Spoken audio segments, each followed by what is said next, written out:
So for the first half of chapter 10, we are going to talk about conic sections. Okay. Here I have some illustrations, and you'll see them again on the next page. But essentially, a conic section is what we get when we take a plane and it intersects a double cone.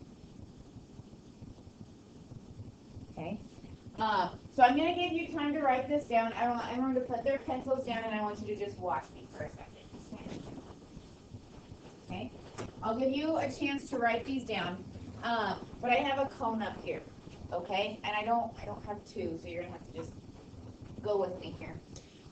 So here's a cone. If we take a plane and we slice it parallel to what the base is, what shape is that? Okay, we get a circle. Okay, we can get lots of different circles depending on where we cut through our cone, right? A bigger circle would be if we cut like down here. But if we cut parallel to our ground, essentially we get a circle. Now if I angle it a little bit more,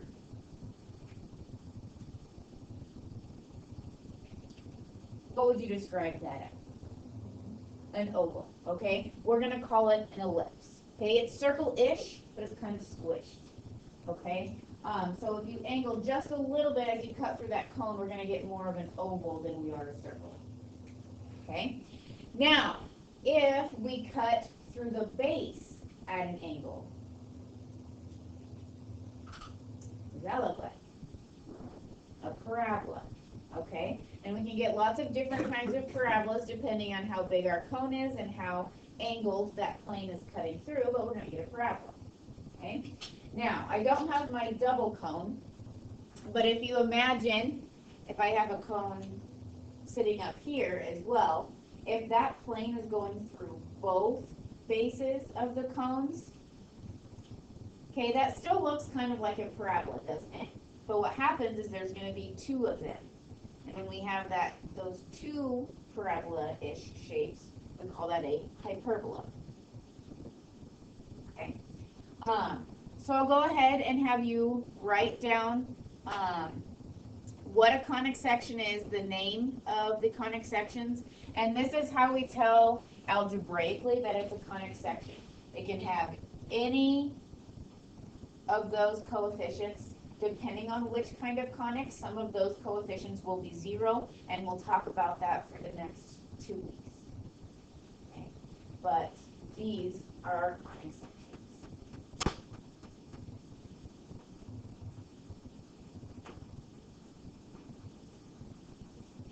This is an illustration from your book. If you don't want to attempt to draw it, you can just say refer to 10A in the book.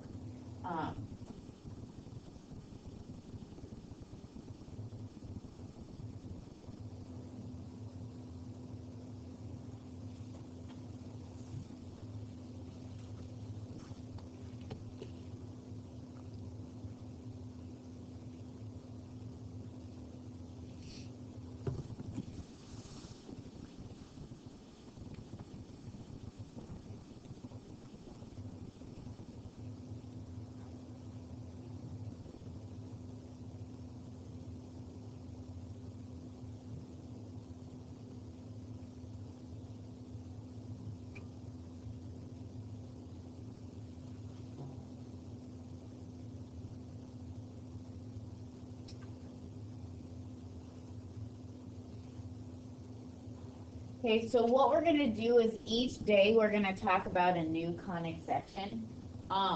Circles are going to get kind of thrown in a couple different places. But the last 3, we're going to take a couple days to talk about parabolas. We're going to take a couple days to talk about ellipses. We're going to take a couple days to talk about hyperbolas. Okay. So you will be doing some graphing, those of you who like to graph on graph paper. Now, if we take a plane and cut it through this double cone, now up there it says that it does not pass through the vertex. What kinds of things would we get if we let that plane cut through the vertex? Can you imagine that? The vertex being this guy right here. if we let that plane cut through the vertex, anyone imagine what that might look like? Okay, like if I took this cone and we just sliced it in half, it would look like kind of a triangle, right? You're kind of saying like an absolute value, except we would have two of them, right?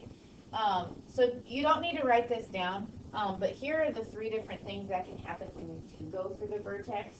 This plane can intersect the vertex of our cone. It can intersect right along one of the edges to make a line, or it can intersect straight down the middle to get our two lines, okay? Those aren't things that I want to worry about. You know how to graph lines, so we're not going to take time to go through graphing lines, okay? Today's focus, I want to be on parabolas. Now, have you graphed parabolas before? Okay. You've talked about parabolas as we have a vertex and it's a U-shape, okay? When actually there's a lot more to what a parabola actually is that you've never even talked about, okay? With each conic section, we're going to have a geometric definition. Let's think about a circle. What is the geometric definition of a circle? What's true about every single point on a circle?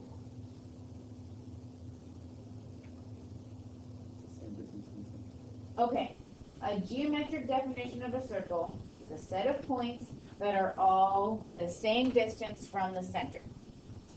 Okay, and we say that its equation is this. Okay, so go ahead and write this down.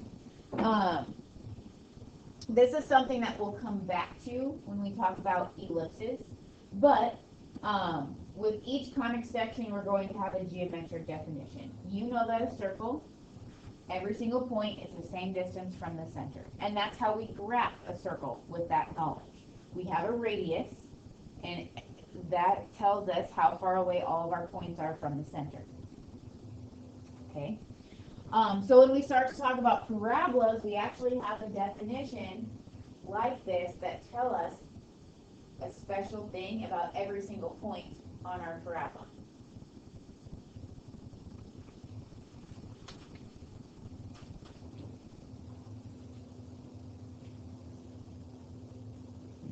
So let's talk about things that you did when you graphed parabola. You graphed a vertex. You graphed some points.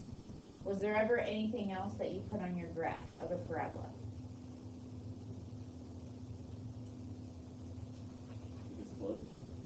Okay.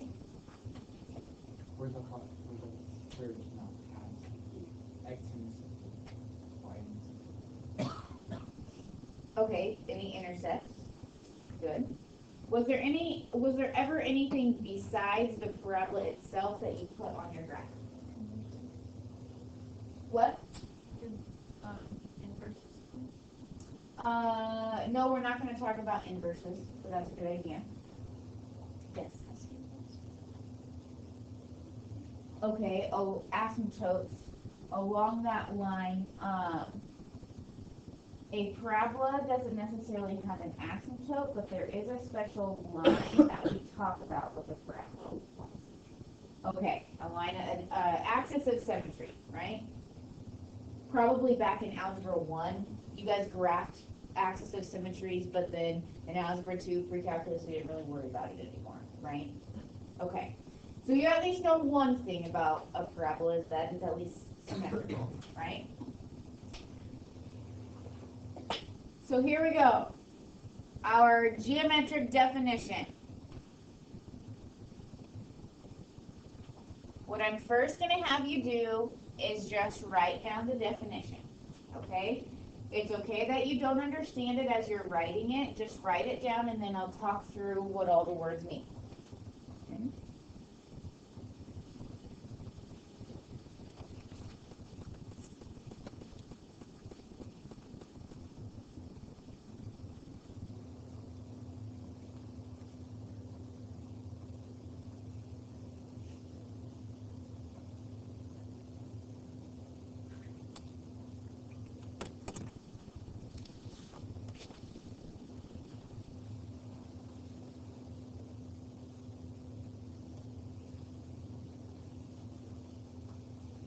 we have a set of points equidistant from a fixed line and a fixed point.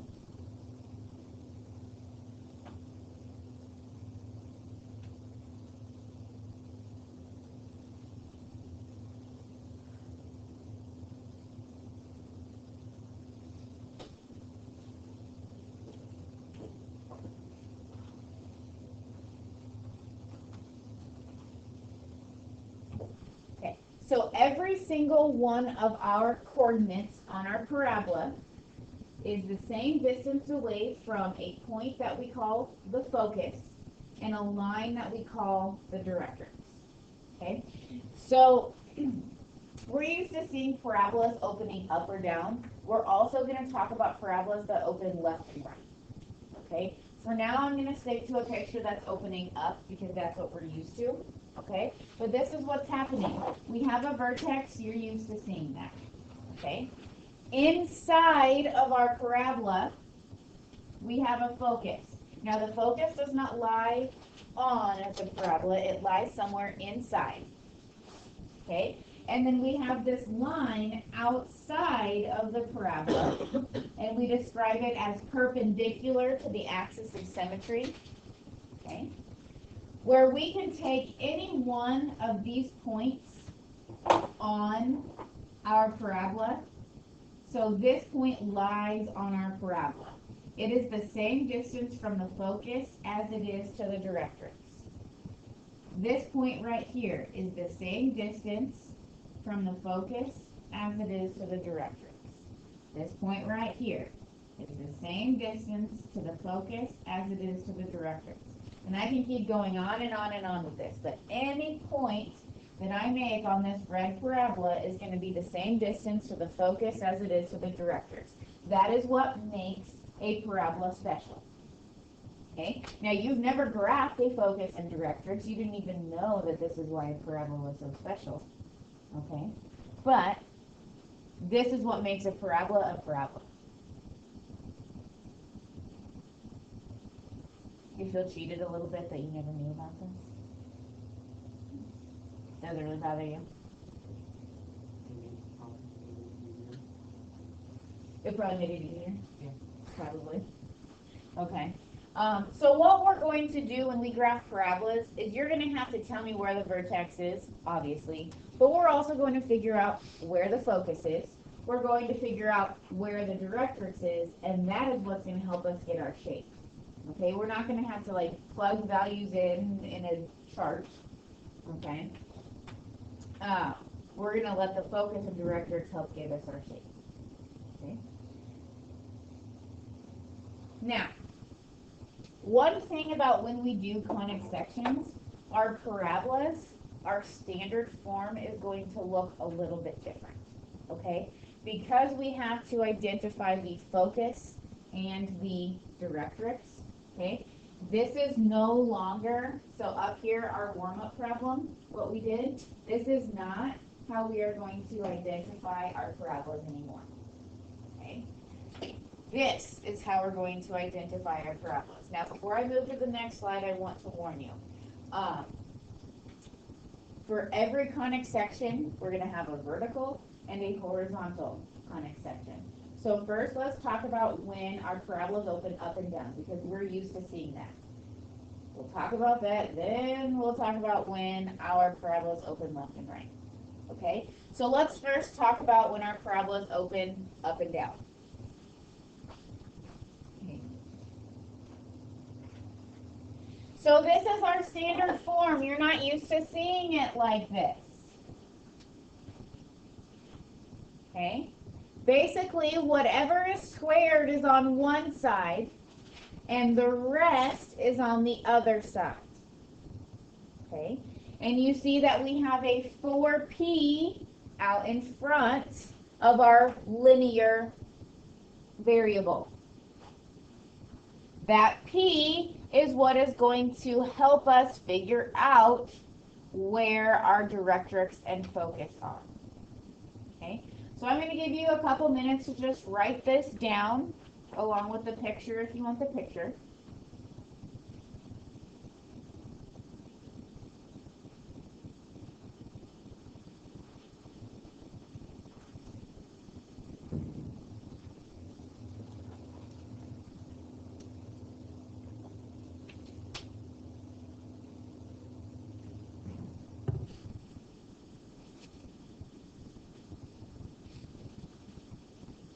having you write this down, but I don't want you to memorize h comma k plus p or y equals k minus p.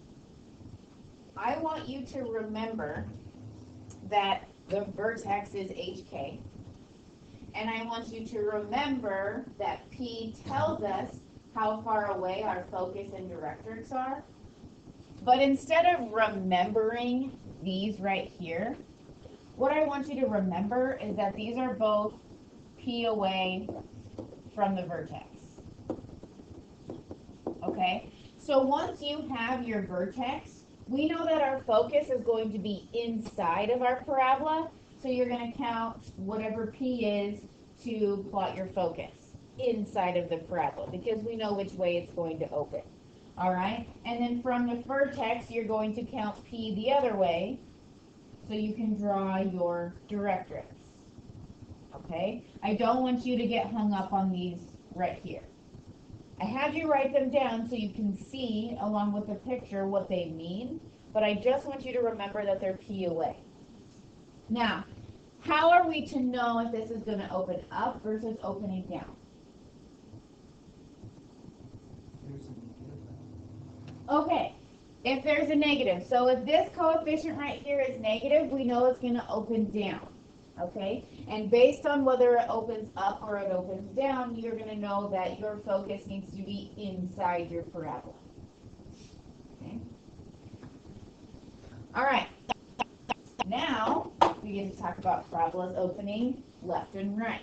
So I want you to take 20 seconds and talk in your pods about what do you think is going to be different about the equation if it's going to be opening left or right. 1, 2, 3, go.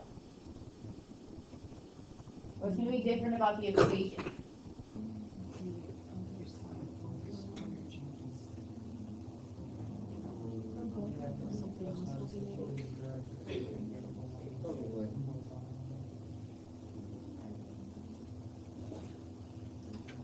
Okay, would someone like to tell me their thoughts? Or I will pick on Sean.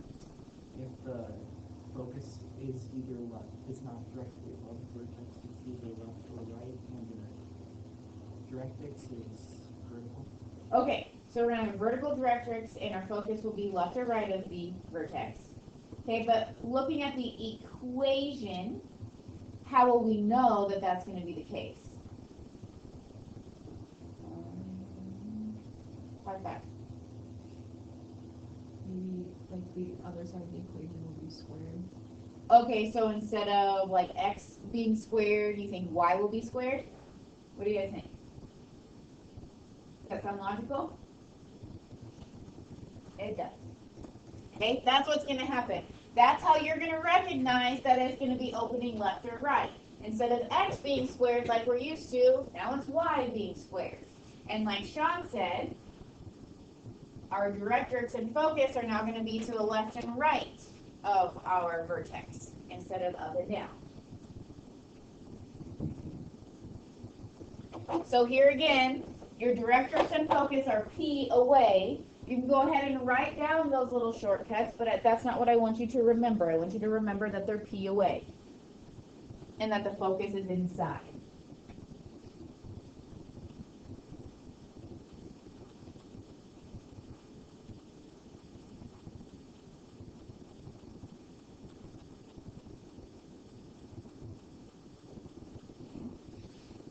Now, anytime I ask you to graph a parabola, I'm going to ask you for the focus, I'm going to ask you for the directrix, okay? And then I'm going to have you plot at least a couple points to get our shape, and I'll tell you how to do that.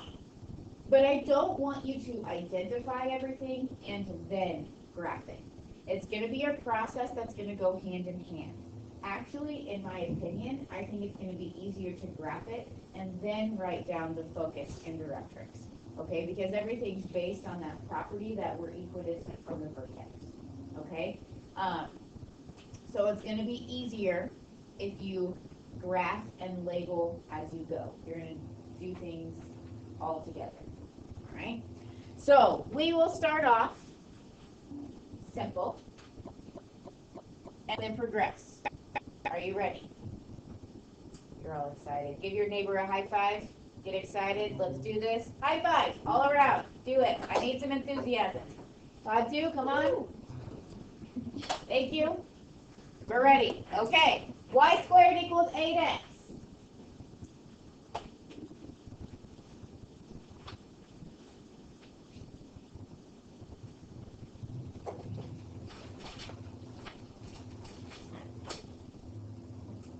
Layton, what direction is this probably going to open?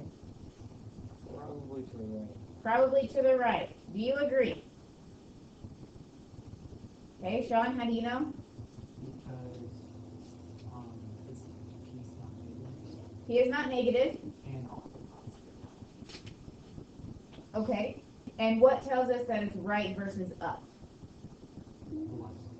The y is squared. So the y is squared, we know it's opening right or left. 4p is positive. We know it's opening to the right. So I'm just going to go ahead and make myself a note. This is opening to the right. That way I remember. Okay, now I'm going to come back here real quickly. Notice how our coefficient is always in front of the linear variable.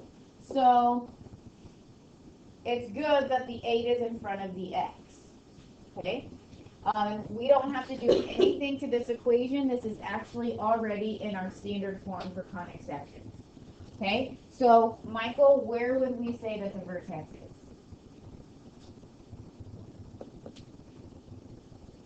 1/8. 1/8? Agree or disagree? Matt, what do you think? 0, 0. Michael, what do you think about 0, 0? Sure. Okay. What do you think about, someone needs to say something about Matt 0, 0. Michael's not sure. Sean, you like it? Yep. Okay. Since we don't have a y minus or a y plus, anything with that squared, this is technically like y minus 0 squared, and this is technically like x minus 0. Okay, so our vertex is at 0, 0. All right. Sarah, how do you think we're going to identify P? Okay, so this 8 right here is in place of our 4P. So if we take that number and divide it by 4, it tells us that P is 2. Okay.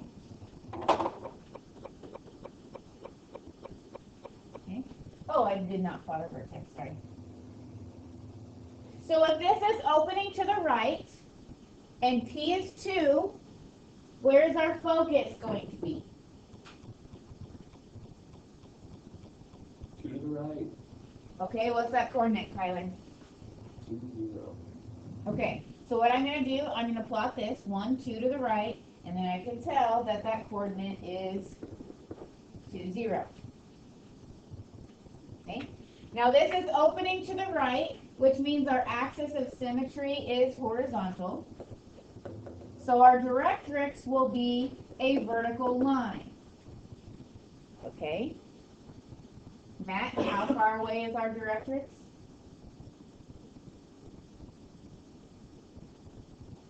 Say 2, because that's what P is. So if we go to the other way, here we are, but we want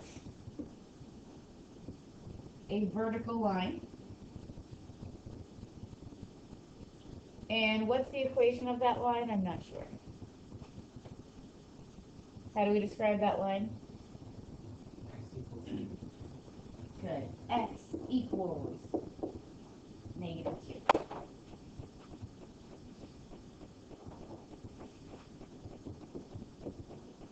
Okay, so we have everything but our shape, right? Now, depending on what that coefficient is, it can be wider, it can be skinnier.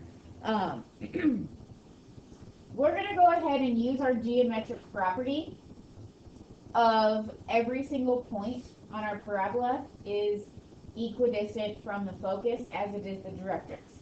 Now, I want to point your attention back to, nope, this one. Okay, this point right here you can see the equidistant happening, right? Also, what's nice about it is it is a 90-degree angle, which makes counting easy, right?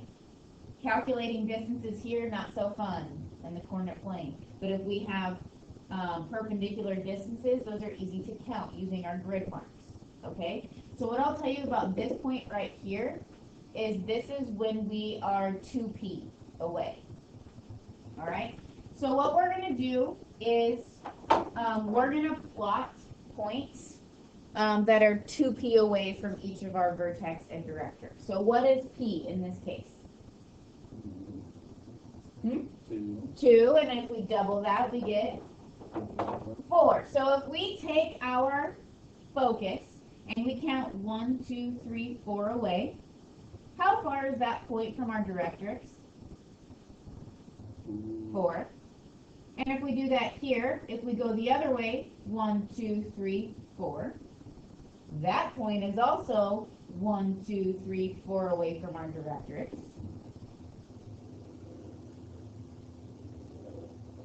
So there's our parabola.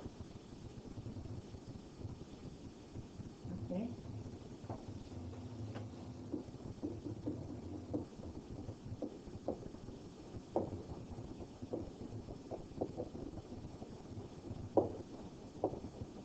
Okay, so to get those red points, I just doubled P to get those 2 points.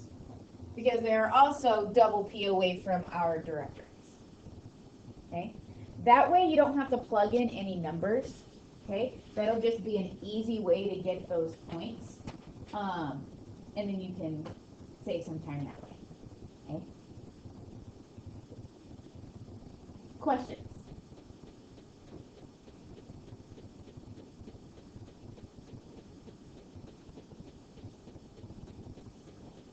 We're going to do 2 more examples. This one was nice because it was already in standard form. But you know that we worked on completing the square for a reason, right? Because not all the time are we going to be in standard form. So let's just take a look back at standard form here. Let's just remember that whichever variable is squared gets put on one side. Anything else gets put on the other side. All right? So, back in the good old days, you would have graphed something in this form. But that's not the form that we want, is it? So go ahead and write it down.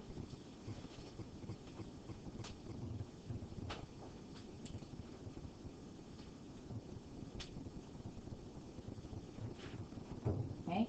This actually looks kind of intimidating, doesn't it? Okay, but it's not. I'll tell you, it comes out very nicely. All right. So first of all, let's see. Josie, what direction will this parabola open? Up. Do you agree with Josie? Cassie, why do you agree with her? What tells us that it's going to be opening up? The x is squared, and we have a positive coefficient. Awesome. So now let's put this into standard form. First of all, since we need that x minus k squared, x minus h, the quantity squared, we're going to have to complete the square. And that's what we're going to have to do with these terms right here. Everything else can be moved on the other side. So what I'm going to do is I'm going to subtract the 5/4 over because we're going to look at this standard form. We don't want anything added to that quantity squared. We want it on the other side over here. Okay. Then I'm going to go ahead and we can only complete the square if our leading coefficient is 1. So we're going to factor out the 1/4. So left over we have x squared minus 2x. Okay. And since we don't want anything extra on the squared side, Friday we added and subtracted on the same side. What's the other option of balancing an equation?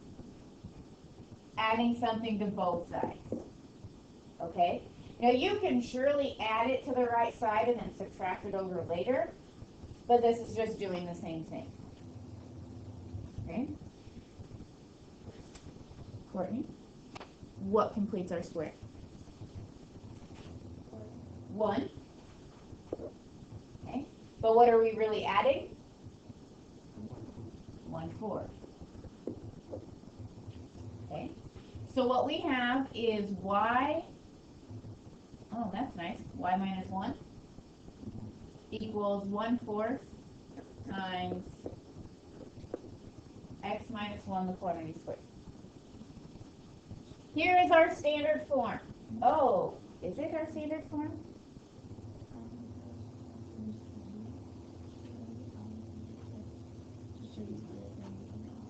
Where do we want the coefficient? Other side. We want it on the other side. Mrs. Holman got really excited. So we're going to write this as 4 times y minus 1 equals x minus 1 the quantity squared. This is our standard form. I multiplied the 4 over to get rid of the coefficient. We want the coefficient with the linear variable. Since x is the squared variable, we want the coefficient with y. Okay? And you want it factored out so we can identify the p-value. Okay. All right, so here we go.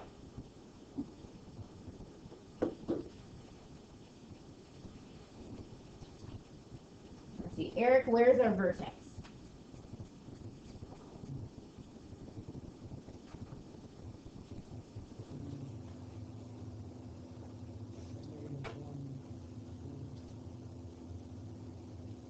Okay, so you're debating between whether it's the 1 or the 4? Okay. Anybody have something to maybe help Eric out? I'm not sure if you should look at the 1 or the 4. Which one should he look at?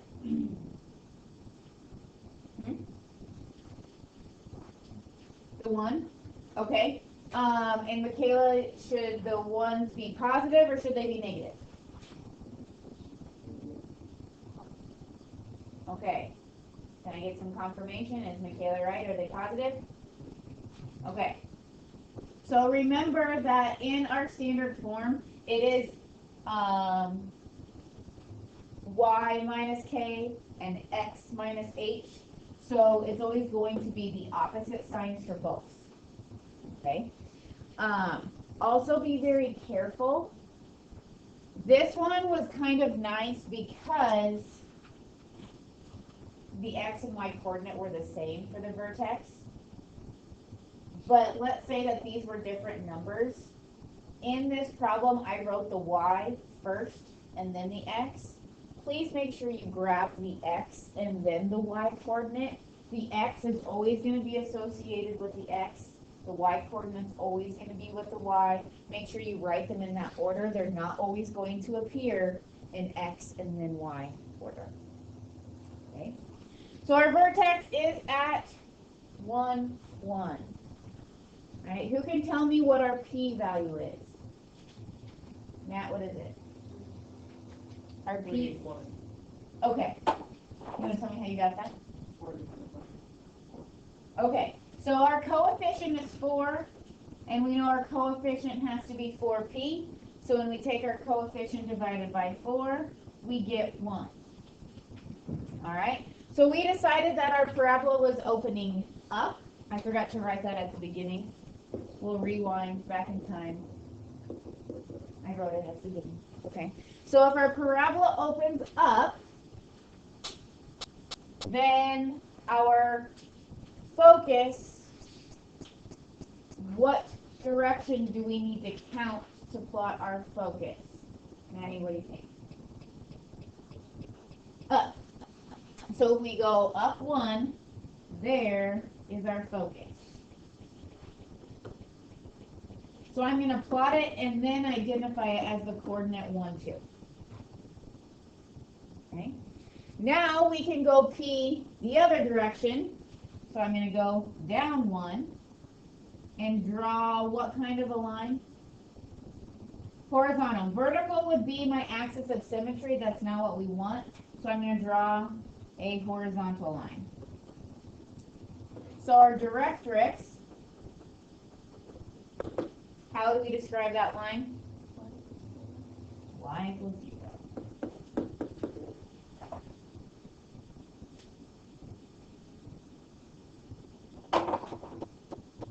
Okay. So this is important. This is important.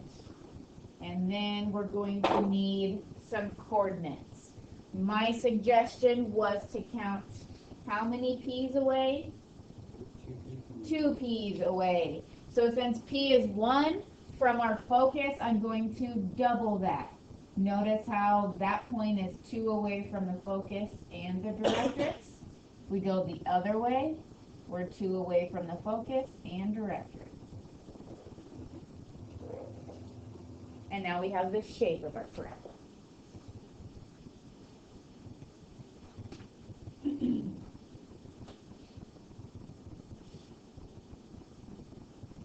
Okay, let's think about this.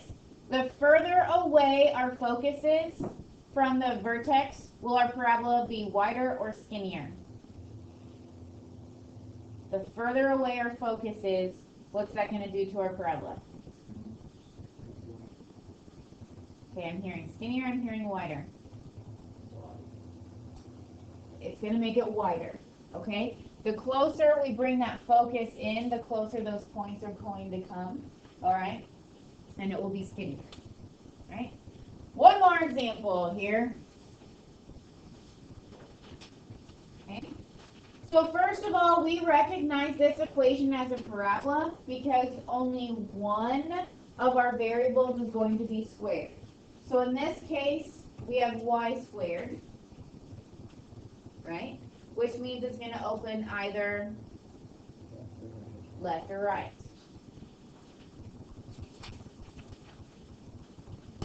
Okay, we're actually going to wait to the end to decide which way it opens. Okay, so we're going to need to do some completing the square. We know that in the standard form of a parabola, x's are on one side, y's are on the other side. Since the y is squared, we want to keep y squared and 4y together. We don't want the 6x, so I'm going to subtract it over. Since we're completing the square to get that y minus k squared, I'm also going to add the 2 over because anything extra we want to be with the linear variable. Okay. Our leading coefficient is 1, so we're good to complete the square. And I'm going to go ahead and balance our equation by adding to both sides. Right?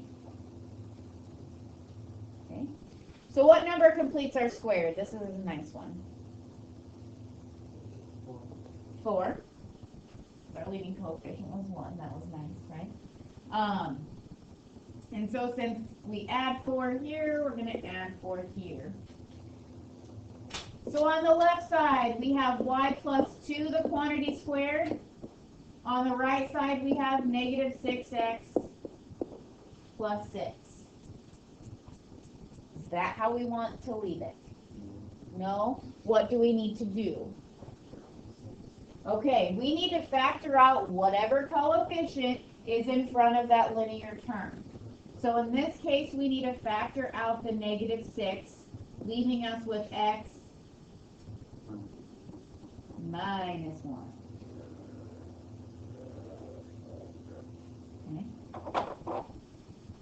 So we took an equation, we call this general form because everything's on one side set equals 0, and we wrote it in standard form. Now we can identify that this parabola is going to open in what direction? Left. The y is squared, our coefficient is negative. Okay. All right, Amanda, where is our vertex? 1, negative 2. Good. 1, negative 2. Notice how the negative 2 comes first, but we have to graph from the x and the y. So 1, negative 2. All right, so that's good to know. All right, our p-value. Morgan, what do you think? -3 seconds. Great. So we know that -6 is the same as 4p. So when we take -6 and divide it by 4, we get -3/2. All right. Now that negative p-value, that's just what's telling us that it's going to open left as opposed to right. Okay. So, since it's opening left, we're going to count what direction to plot our focus. We're going to count to the left.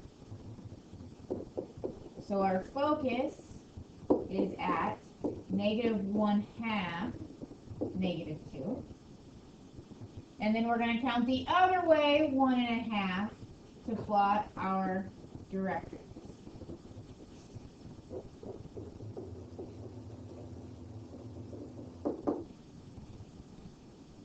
So we have x equals 5/2.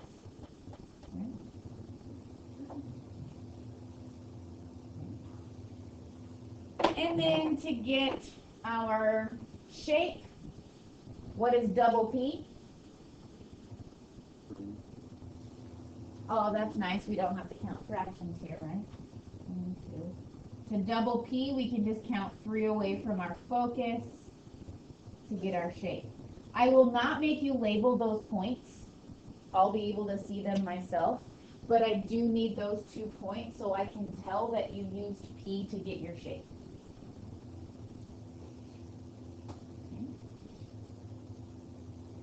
Any questions? For every parabola, you want to make sure that you're in standard form. You identify your vertex. You use your p-value to identify your focus and directrix. And then you use your p-value to plot your 2 additional points. Okay. For your homework, 9 through 14, those are matching. Match the equation with the parabola. You have 6 parabolas to graph. Okay, so it's not an overwhelming amount. These really did not take us very long. I got quite a bit, right? I know that we're almost to the bell, but I talked quite a bit before we even started graphing, and then I like to talk a lot while we graph. Okay, so this shouldn't take you, this shouldn't be an overwhelming amount to graph.